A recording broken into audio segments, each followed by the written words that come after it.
E.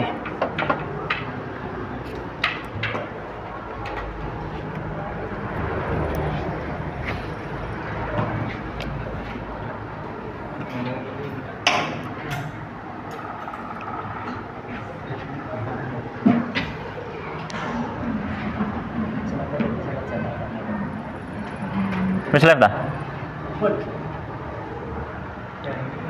Ketok kabeh iki. Nggih. Bismillahirrahmanirrahim. Alhamdulillah wassalatu wassalamu ala Rasulillah wa ala alihi wa ashabihi wa man walah wa la haula wa la quwata illa billah. Amma ba'd. Allahumma subhanaka la ilma lana illa ma 'allamtana innaka antal alimul hakim wa tub 'alaina innaka antat tawwabur rahim. Allahumma fakinna fid din wa 'allimna at-ta'wil warzuqna al-ikhlas fil 'ilmi wal 'amal. Rabbi shrah li sadri wa yassir li amri wa hlul 'uqdatan min lisani yafqahu qawli. Allahumma amin. Baik, alhamdulillah kita sore hari ini melanjutkan ngaji fikih Syafi'i dari kitab Al-Yaqutun Nafis ala madhhabil Imam Ibn Idris yang ditulis oleh Syekh Habib Ahmad Ibn Umar Asy-Syatiri yang wafat tahun 1360 Hijriah rahimahullahu rahmatan wasi'ah. Dan insyaallah pada kesempatan sore hari ini kita masuk pembahasan baru, yaitu pembahasan tentang najis. Di sini saya sudah buatkan skema tentang najis sebagian. Ini bukan keseluruhan ya, sebagian saja. Baik. Maka kita langsung jelaskan apa yang ada di tulisan ini, skema ini. Nanti kita baca di buku ya, sambil melihat di buku dengan menyamakan dengan apa yang di papan. Maka perlu kita ketahui tentang pembagian najis ya. Kita perlu ketahui pembagian najis. Pembagian najis apa? Ya. Ya. Pembagian najis, maka ini kita perlu tahu dibagi dari sisi mana. Ya. Maka pembagian najis dilihat dari dua sisi. Ada yang dilihat dari cara mensucikan. Ada yang dilihat dari keberadaan wujud najis. Apa yang maksud wujud? Yaitu wujud najisnya. Wujud itu berarti ono wujudnya warna atau bau ya. Jadi kita bahas yang pertama, pembagian najis. Ketika dilihat dari cara mensucikan najis, maka dilihat dari cara mensucikan najis, najis terbagi menjadi tiga. Iki pelajaran SMP wis ono iki. SD wis ono. SD-mu tebuyereng kali. SD ku gak ono soalnya. Tak aku sing lali ya. Mughalladhah, mutawassithah, mukhaffafah. Ya. Ini pelajaran zaman dulu ya. Najis mughalladhah, najis mutawassithah, najis mukhaffafah. Kita bahas satu persatu. Kita mulai dari najis mughalladhah. Najis mughalladhah itu apa? Mesti timbul pertanyaan, najis mughalladhah itu apa? Maka di sini dikatakan najis mughalladhah. Oh ya, saya bahas sesuai ini dulu aja. Najis mughalladhah ya, ini kan dilihat dari cara mensucikan ya. Ada tiga najis mughalladhah, mutawassithah, mukhaffafah. Nah, najis mughalladhah, gimana cara mensucikan? Ini kan dilihat dari cara mensucikan. Gimana cara mensucikan najis mughalladhah? Maka di sini cara mensucikannya ada tiga step, tiga langkah. Yang pertama, hilangkan wujud najis. Hilangkan wujud najisnya. Jadi wujud najis harus hilang. Yang kedua, disiram air 7 kali. Berarti disiram air 7 kali ini ketika wujud najis sudah hilang. Maka kalau misalkan disiram air tapi wujud najis masih ada, maka siraman ini meskipun 7 kali nggak dianggap 7. Nggak dianggap apa? 7. Dia dianggap 1 ketika menyiram berpuluh-puluh kali misalkan sampai hilang wujud najisnya. Maka dihilangkan dulu wujud najis, kemudian disiram air 7 kali. Kemudian yang ketiga, salah satu dari 7 siraman ya, salah satu dari 7 siraman air dicampur dengan tanah. Maksudnya air dicampur dengan tanah, misalkan ada najis di baju, najis mughalladhah. Maka cara membersihkannya pertama bersihkan dulu wujudnya. Misalkan ada, mohon maaf, ada kotoran anjing misalkan. Bersihkan dulu kotoran anjingnya. Sampai apa nggak ada kotorannya, sudah selesai ya. Setelah itu apa? Setelah itu disiram air 7 kali ya. Disiram air apa? 7 kali. Nah, salah satunya itu air yang digunakan untuk nyiram dicampur dengan tanah. Jadi tanahnya itu dicampur air, bukan tanah disiratno kemudian digoyang banyu, enggak, tapi tanahnya diaduk dicampur dengan air. Ya. Ini caranya. Ini caranya. Tip. Setelah itu timbul pertanyaan. Nah, kalau sudah kita tahu najis pertama mughalladhah, kemudian cara mensucikannya gimana? Pertanyaannya, najis apa itu? Ya, maka di sini kita bahas. Najis mughalladhah, yang masuk dalam najis mughalladhah ada dua. Yang pertama najis babi. Ya. Najis babi. Atau mungkin tak tambahin nanti ya. Najis babi. Dalam artian ya semua bagian daripada tubuh babi tersebut. Ya. Jadi nggak harus kotorannya, nggak harus jilatannya. Ya, nggak harus apa? Jilatannya. Jadi semua bagian dari tubuh babi tersebut masuknya najis apa? Mughalladhah. Yang kedua adalah najis anjing. Anjing apapun. Ya, dan nggak harus jilatannya. Ya, nggak harus apa? Jilatannya. Ya. Dan ini pendapat mayoritas ulama ya. Dalam mazhab Maliki, anjing suci. Anjing suci. Mereka nggak ada masalah. Masih on kiri. Tapi jumhur ulama berpendapat ini najis. Ya, apalagi mazhab Syafi'i paling keras najis mughalladhah. Ya, maka jangan kita bermudah-mudahan untuk ngingu anjing, apalagi kalau nggak ada manfaat. Bahkan Nabi SAW menyampaikan orang yang ngingu anjing selain anjing untuk berburu atau anjing untuk jaga peternakan atau anjing untuk jaga persawahan, perkebunan, ya, maka setiap harinya pahalanya berkurang 1 qirot. Jadi keberadaan anjing di rumah itu ngurangi pahala. Ngurangi pahala. Ya, taib. Kemudian yang ketiga mungkin ada tambahan. Yang ketiga adalah peranakan dari keduanya. Peranakan dari keduanya. Ya, jadi peranakan dari anjing atau peranakan dari babi. Selesai. Kita masuk ke najis mutawasithah. Najis kedua dilihat dari cara mensucikannya adalah najis mutawasithah. Najis mutawasithah itu gimana cara mensucikan? Maka dikatakan di sini ada 2 step, ada 2 cara, ada 2 langkah. Langkah yang pertama, hilangkan wujud najisnya. Hilangkan apa wujud najisnya dihilangkan. Kemudian yang kedua, disiram air sekali. Kalau sudah wujud najisnya hilang, maka disiram apa? Disiram air sekali. Ini cara membersihkan najis apa? Mutawasithah. Ya, membersihkan najis mutawasithah. Nah, pertanyaannya, apa saja yang masuk dalam kategori najis mutawasithah? Nah, di sini kita sebutkan. Di kitab nanti cuma disebutkan 1, khomer. Tapi di sini saya tambahi sendiri. Yang pertama, kotoran manusia dan semua hewan. Dalam mazhab Syafi'i, kotoran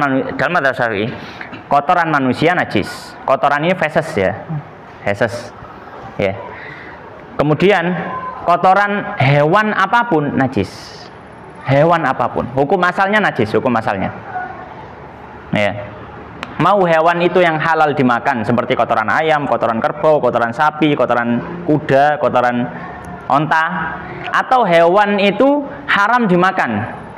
Misalkan apa? Kotoran kucing atau kotoran harimau misalkan, atau kotoran apapun, ya, yang haram dimakan. Maka di sini mencakup apa? Kotoran manusia dan semua hewan. Maka ini dalam mazhab Syafi'i apa? Najis. Hatta kotoran burung. Burung halal dimakan, najis kotorannya. Ya. Maka hukum asalnya apa? Ini najis. Ya, najis. Apakah ada pengecualian? Ada pengecualian. Ada namanya najis tapi dimaafkan. Najis tapi dimaafkan. Ya, ketika apa? Ketika najis itu berada dan kita sulit untuk menghindari karena saking banyaknya. Ya, misalkan kalau kita di daerah haram ya, di tanah haram. Ya, atau mungkin di beberapa tempat itu kan ada yang doro sak pirang-pirang ya. Maksudnya memang itu nggone doro, soalnya wong yang makani. Itu mau nggak mau kita pasti kena mungkin kotoran atau apapun. Nah, kita katakan dimaafkan. Kalau memang tempat-tempat seperti itu sulit untuk dihindari soalnya. sulit apa untuk dihindari. Ya. Taib. Maka ini dimaafkan. Tapi hukum asalnya apa? Hukum asalnya najis. Yang kedua, kencing. Dan ini mencakup kencing apapun, baik kencing manusia maupun semua hewan. Ya. Ya, kencing apapun, maka hukum asalnya apa? Najis. Ya, maka perlu berhati-hati dalam masalah kencing. Yang ketiga, madhi dan wadi. Ya, madhi itu adalah cairan yang keluar ketika syahwat sedang memuncak tapi dia bukan air mani. Ini madhi. Kalau wadi itu adalah cairan yang keluar setelah kencing. Dia bukan kencing, tapi dia cairan yang keluar setelah apa? Setelah kencing. Ini wadi. Jadi madhi itu keluar ketika ada syahwat, wadi itu keluar setelah kencing. Nah, madhi dan wadi ini najis juga, baik dari manusia atau semua hewan. Ya. Telak apapun. Yang keempat, bangkai apapun. Bangkai itu maksudnya apa? Bangkai itu ya berarti ya sesuatu yang tidak disembelih secara syar'i. Ya. Tidak sembelih secara syar'i. Maka di sini masuk hewan yang halal tapi nyembelihnya nggak benar. Atau hewan yang secara asal haram dan dia mati dengan cara apapun masih disembelih. Maka misalkan ono wong misalkan beleh singo. Saya kendel-kendel wong ya. Beleh singo misalkan dipotong seperti beleh kambing misalkan. Apakah ini itu suci? Kita katakan najis. Kenapa? Karena ini bukan sembelihan syar'i. Sembelihan syar'i itu syaratnya dua. Caranya harus benar dan hewan itu halal dimakan. Itu sembelihan syar'i. Kalau caranya benar, hewannya haram dimakan, ya nggak syar'i. Kalau hewannya halal dimakan tapi caranya nggak benar, ya nggak syar'i. Ya. Maka apa bangkai apapun selain pertama manusia. Pertama manusia suci. Baik dia orang kafir atau orang muslim. Bahkan orang kafir sekalipun apa? Suci. Ya. Sampai nemu orang kafir terus wis lapo najis enggak? Enggak ya. Yang kedua ikan, kecuali bangkai ikan. Bangkai ikan. Maka ikan ini suci. Ya, bangkainya itu halal, dia suci kan suci. Karena nggak mungkin kalau haram terus kok halal, nggak mungkin. Apa kalau najis terus kok halal, nggak mungkin kan? Yang ketiga belalang, bangkai belalang. Maka ini juga apa? Suci. Tapi selain ini maka hukum asalnya adalah najis. Bangkai selain ini hukum asalnya apa? Najis. Ya. Tapi di sini wallahu ta'ala secara pribadi ya dikecualikan bangkai-bangkai ya. Oh enggak sih, ini dalam mazhab Syafi'i juga. Dikecualikan bangkai hewan yang tidak memiliki darah mengalir. Bangkai serangga. Misalkan apa yang tidak memiliki darah mengalir ya? Misalkan apa namanya? Semut, kepik. Ya, pokoknya serangga-serangga lah, jangkrik ya. Ya pokoknya nggak punya darah yang mengalir, ada aliran darah di tubuhnya. Ya, yang tidak memiliki aliran darah di tubuhnya, maka ini dihukumi tetap najis. Bukan berarti kita katakan suci ya. Ini dihukumi tetap najis, tapi apa dimaafkan. Ya. Maka misalkan pas sembayang sekel mungi kepik mati misalkan. Ya, habis sholat duhono kepik rek. Maka ini termasuk najis, dimaafkan. Itu kalau dalam mazhab Syafi'i. Dalam mazhab yang lain dan ini mungkin lebih memudahkan, bangkai hewan yang tidak memiliki darah mengalir secara asal suci. Ini mungkin memudahkan. Tapi ini bukan mazhab Syafi'i. Kalau mazhab Syafi'i dia najis tapi dimaafkan. Dia najis tapi dimaafkan. Taib. Kemudian 1, 2, 3, 4. Kelima, termasuk najis mutawasitoh adalah miras. Miras, minuman keras. Ya. Maka di sini ada dua syarat supaya dia dihukumi najis. Yang pertama, dia harus minuman. Dia harus cair dan diminum. Yang kedua, dia harus memabukkan. Dalam artian yang disebut memabukkan di sini menghilangkan akal. Duduk mabuk, muntah-muntah karena pusing atau apa. Jadi mabuk yang menghilangkan akal. Karena mabuk di bahasa kita ada dua. ono mabuk mendem, yo mendem sih. Maksudnya ini apa mabuk perjalanan itu loh kan nggak disebut mendem kan ya. Ono mabuk mendem yang itu hilang akal. Ada mabuk yang ini sifatnya mabuk perjalanan, mabuk kendaraan. Dia akalnya kan masih ada. Akalnya kan masih ada. Ya. Kok kaplok lah nggak mungkin guyang-guyu aja kan. Masih mabuk perjalanan kok kaplok ya kudu bales kan. Itu berarti akalnya kan masih ada. Tapi nih orang mendem itu kan akalnya sudah nggak ada. Ya, ini kaplok koncone dhewe koncoku gak apa-apa ya kan gitu. Maka di sini yang dimaksud miras syaratnya ada dua. Yang pertama adalah minuman. Yang pertama adalah dia minuman, harus minuman. Yang kedua menghilangkan akal. Maka di sini ya miras apapun mau dibuat dari saripati kurma, dibuat dari saripati anggur, dibuat dari saripati kaspe, ini putihan kaspe ya. Ini apa kalau putihan karena kaspe atau dari beras, soju atau apa jenisnya sake atau yang lainnya. Saripati madu dan seterusnya. Maka di sini kalau misalkan dia adalah sesuatu yang memabukkan, menghilangkan akal, tapi dia bukan minuman. Contoh narkoba, maka nggak najis. Narkoba nggak najis, tapi tetap haram ya, masuk nggak najis. Tetap haram dan menyalahi undang-undang. Ya narkoba nggak najis, cara hukum najis gak gitu loh. Maka di sini juga kalau dia minuman tapi tidak memabukkan, ya minuman tidak memabukkan, maka dia bukan najis juga. Maka di sini najis kelima dalam miras. Najis keenam adalah darah apapun. Hukum asalnya darah apapun itu, mau darah hewan, mau darah manusia, hewan apapun, manusia siapapun, hukum asalnya darahnya najis. Darahnya najis. Ya. Tapi ada darah yang dimaafkan. Ada darah yang dimaafkan. Ya, misalkan contoh di antara darah yang dimaafkan adalah darahnya sendiri. Dan masih ada di tubuhnya.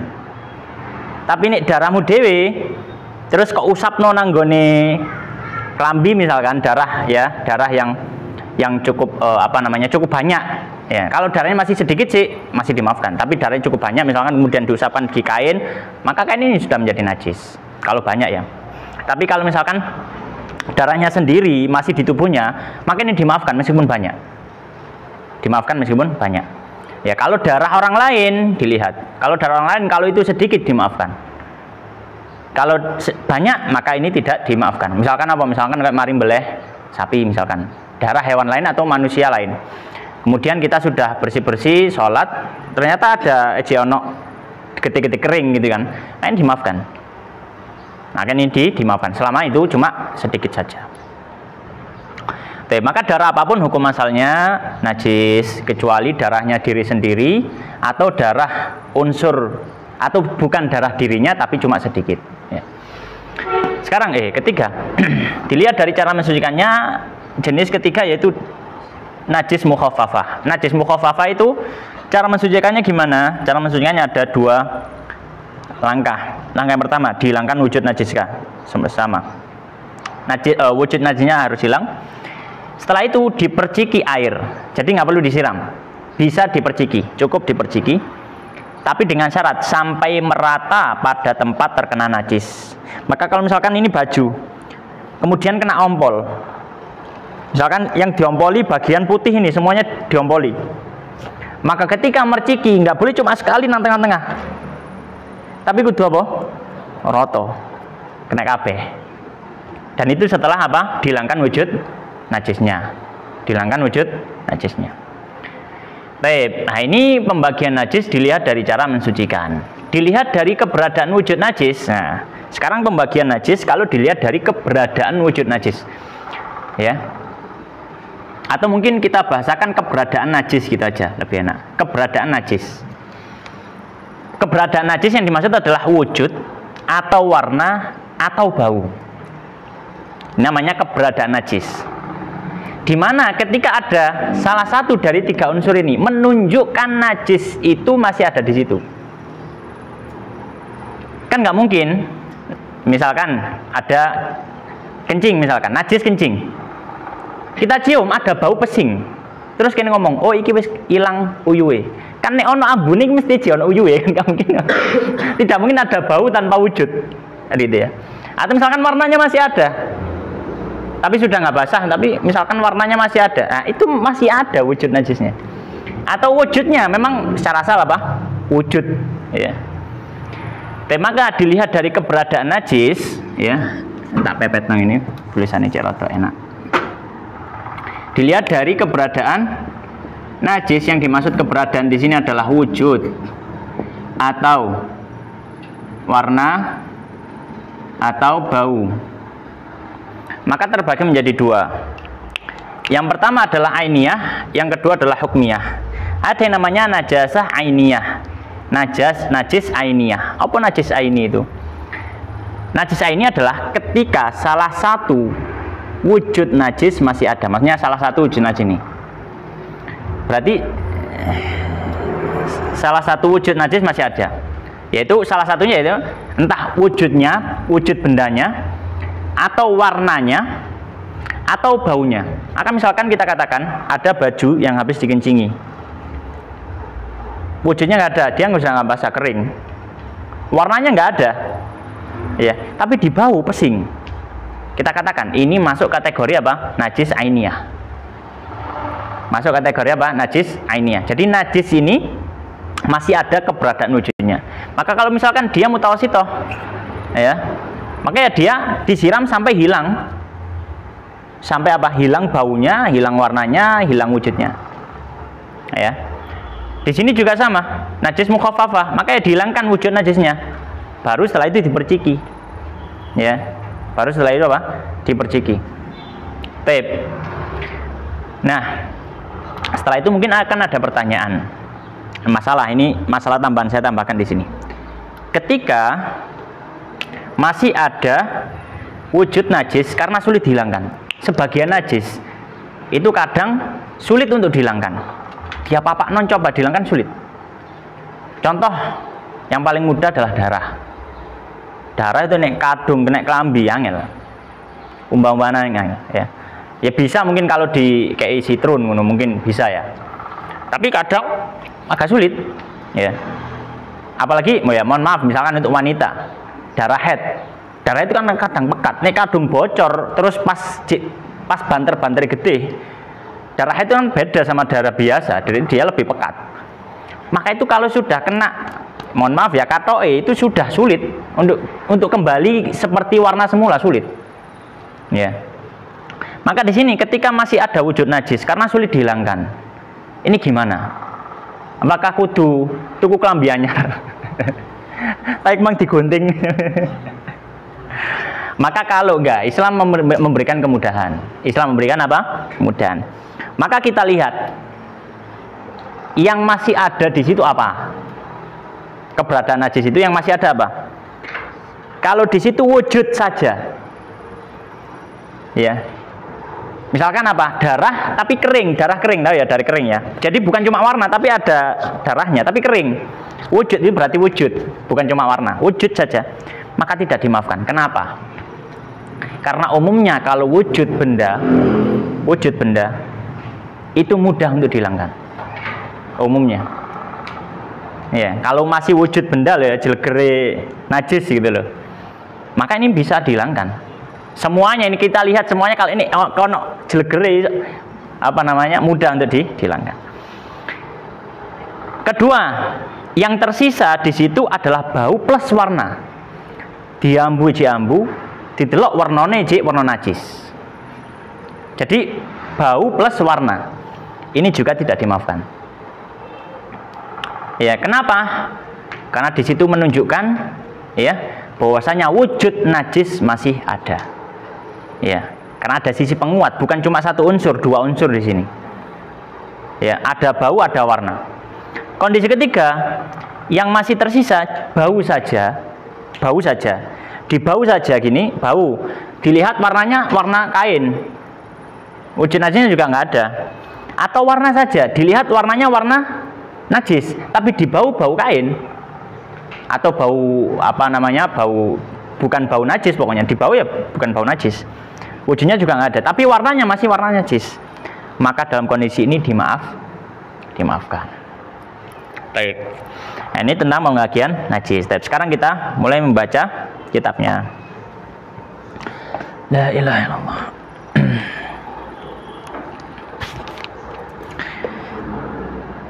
Jelas ya pembahasan ini ya? Insyaallah lah. Bismillahirrahmanirrahim. Qala al-musannifu rahimallahu taala wa nafa'ana bil ilmi fid dunya wal akhirah. Wa dakhalahu fasiya jannatihi wa taghammadahu bi rahmatihi. Allahumma amin. An-najasatu najis. An-najasatu najis. Nah, sekarang beliau membahas pengertiannya dulu. Najis itu apa sih? An-najasatu najis itu lughatan secara bahasa. Dalam artian bahasa Arab ya, secara bahasa Arab najis itu artinya adalah al-mustakdar, sesuatu yang menjijikkan secara bahasa. Tapi ini secara apa? Bahasa. Al-mustakdar, sesuatu yang menjijikkan. Tabiat manusia tidak menyukainya. Yaitu najis. Tapi ini secara bahasa. Nih secara fikih. Dalam artian secara bahasa itu apa? Ini nggak masuk hukum syar'i.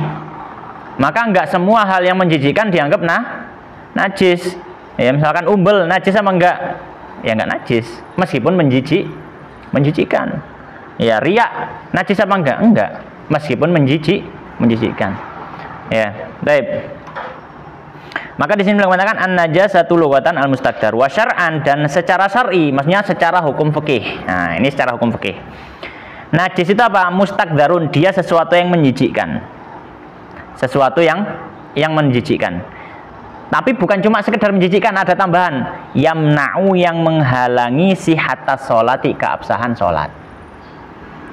Jadi dia adalah sesuatu yang menjijikkan yang dampaknya bisa menghilangkan keabsahan sholat. Menghalangi, yamna'u, menghalangi sihatas sholat. Ya. Haitsu, di mana la murakhisa, tidak ada keringanan. Tidak ada keringanan. Dalam artian kalau misalkan ada keringanan, ya dalam artian ada keringanan itu apa sih? Ada dalam beberapa kondisi orang itu sah sholat meskipun masih ada najis. Contoh Ustadz, saya kasih contoh. Orang yang ceboknya cuma nggak pakai air. Orang yang ceboknya tidak pakai air. Yakin 100%? Pasti tersisa salah satu dari tiga ini. Yakin 100%. Nggak mungkin hilang semua. Kalau nggak pakai air, nggak mungkin hilang semua. Ya, maka orang cebok ini, awalnya kan para fuqaha menyampaikan, orang cebok ini dia najisnya nggak hilang. Cebok tanpa air itu meringankan najis dan memperbolehkan orang untuk sholat dengannya, tapi tidak menghilangkan wujud najis. Keberadaan najis pasti ada, tapi itu termasuk dimaafkan. Makanya hanya terbatas pada masalah cebok saja. Maka kalau misalkan di baju kita ditelek manuk, maka nggak cukup cuma diusap pakai tisu, harus pakai air. Karena istinja cebok tidak berlaku kecuali pada dubur atau kubul. Cebok nggak berlaku nanggone pundakmu kok cewek misalkan nggak tisu, nggak berlaku. Cebok itu kan menghilangkan najis kan, cebok itu kan menghilangkan najis kan.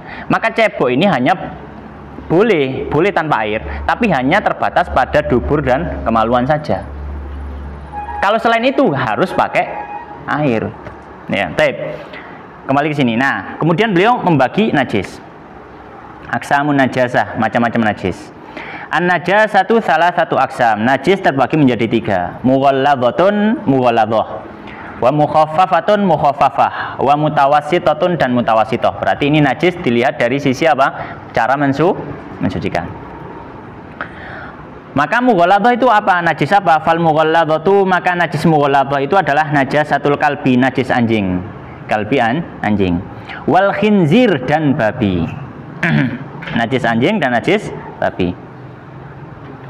Wama, dan apapun, ya, wama dan apapun tawallada, yang muncul, ya, minhuma, dari keduanya.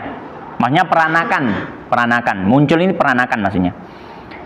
Atau min ahadima, salah satu dari keduanya, salah satu dari anjing atau babi. Misalkan apa? Ada anjing dikawin silangkan dengan ya misalkan ya dikawin silangkan dengan ya mungkin dengan serigala, ya maka dia masuk mughalladhah. Atau mungkin babi dikawin silangkan dengan kambing misalkan. Ini iso ya, sekarang kan bisa-bisa saja. Maka ini masuk najisnya nanti mughalladhah. Yang kedua wal mukhaffafah. Wal mukhaffafatu, mukhaffafah itu apa? Loh iya iki mang gorong ya. Iya ya Allah, kelewatan rek. Ya, mukhaffafah gak apa-apa wis. Mukhaffafah itu apa? Beliau mengatakan baulus sobi, kencing bayi laki-laki. Sobi bayi laki-laki, baul kencing. Alladzi yang lam yab'am, belum makan apapun. Litaghadzi, untuk asupan makanan. Litaghadzi, asupan makanan. Ghairal laban, selain susu. Walam yablug, dan belum mencapai al-haulaini 2 tahun. Nah, maka di sini yang masuk kategori najis mukhaffafah ada 4 syarat. Yang pertama kencing, maka selain kencing nggak masuk mukhaffafah, dia mutawassithah. Yang kedua bayi laki-laki, maka kencingnya bayi perempuan masuk mutawassithah.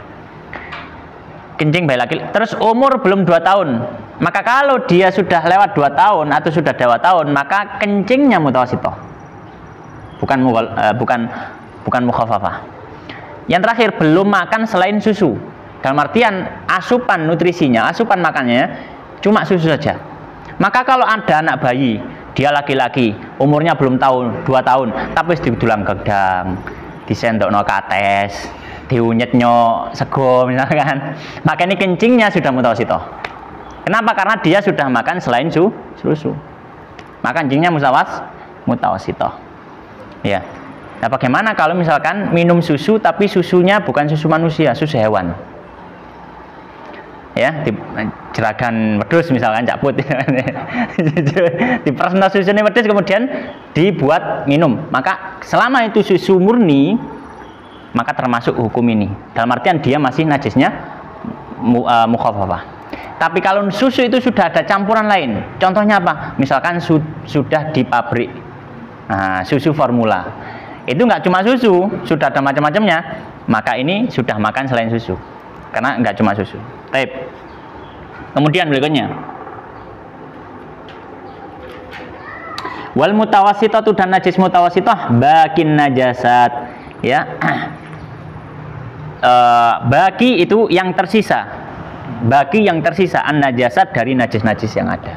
Jadi selain najis mughalladhah dan najis mukhaffafah, semuanya masuk najis mutawassithah. Kal khamri, seperti khamr, miras. Beliau sebutkan 1, tapi saya sudah sebutkan ada 1, 2, 3, 4, 5. Ya, ada 6 ini. Baik, sekarang menghilangkan najis. Ya. Izalatun najasati, menghilangkan najis. Tazulun najasatu, menjadi hilang najis, al mughalladhatu, najis mughalladhah, bi ghasli, gha nggih fathah ya, bi ghasli, dengan menyiram, mata najasa, apa yang ternajisi, biha, dengan najis itu, sab'a ghasalatin, dengan 7 basuhan, 7 ghasalat, basuhan, 7 siraman. 7 siraman. Tapi dianggap 7 siraman ini kalau sudah apa? Hilang wujud najis. Ihdahunna, salah satu dari 7 tadi, biturabin, dengan tanah. Maksudnya dengan tanah itu adalah dicampur tanah airnya. Mujziin, yang diperbolehkan fit tayamum, dalam tayamum, dalam artian tanah yang boleh untuk tayamum. Tanah yang boleh untuk tayamum. Tayamum belum dibahas ya, nanti insyaallah. Kemudian wal mukhaffafah, adapun najis mukhaffafah, cara mensucikannya gimana? Birosyi, dengan memercikkan. Rosh, membersihkan. Mata najasa, apa yang ternajisi. Mata najasa, apa yang ternajisi. Biha, dengan najis mukhaffafah itu. Bimain, dengan air. Ya'ummu, yang merata. Ya'ummu, yang merata. Ini di sini. Mana? Diberinya sampai merata. Sampai merata. Ya ummuhu, sampai merata di tempat yang kena najis maksudnya.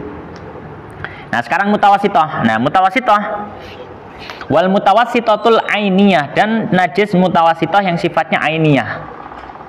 Yang sifatnya apa? Ainiyah ini. Wahyallati, dan dia adalah laha, yang memiliki launun, warna, masih ada warna. Ya, jadi ketika salah satu wujud najis masih ada, itu wujud, warna atau bau. Ketika dia masih ada warna, aureh atau bau, autakmun atau rasa. Oh ya, astagfirullah. Warna, bau atau rasa ya di sini, bukan afan. Berarti dihapus iki.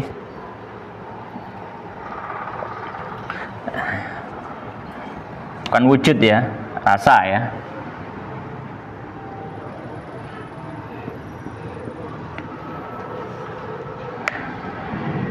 Ya.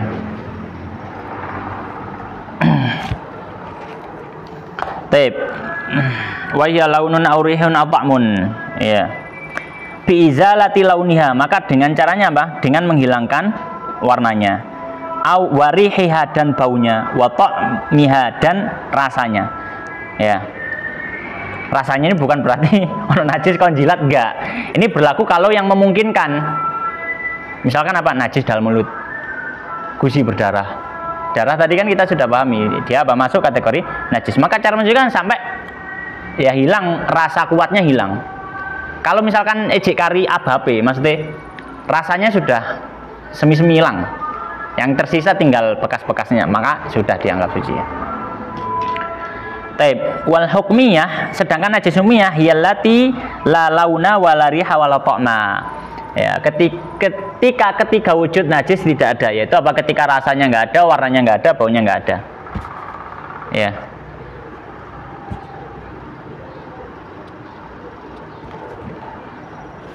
Maka di sini ini bukan wujud ya, lupa saya. Afan. Ini rasa. Ya. Taib. Wahiyalati la launa wala riha wala ta'ma. Enggak ada warna, enggak ada bau, enggak ada rasa. Laha, bagi najis itu.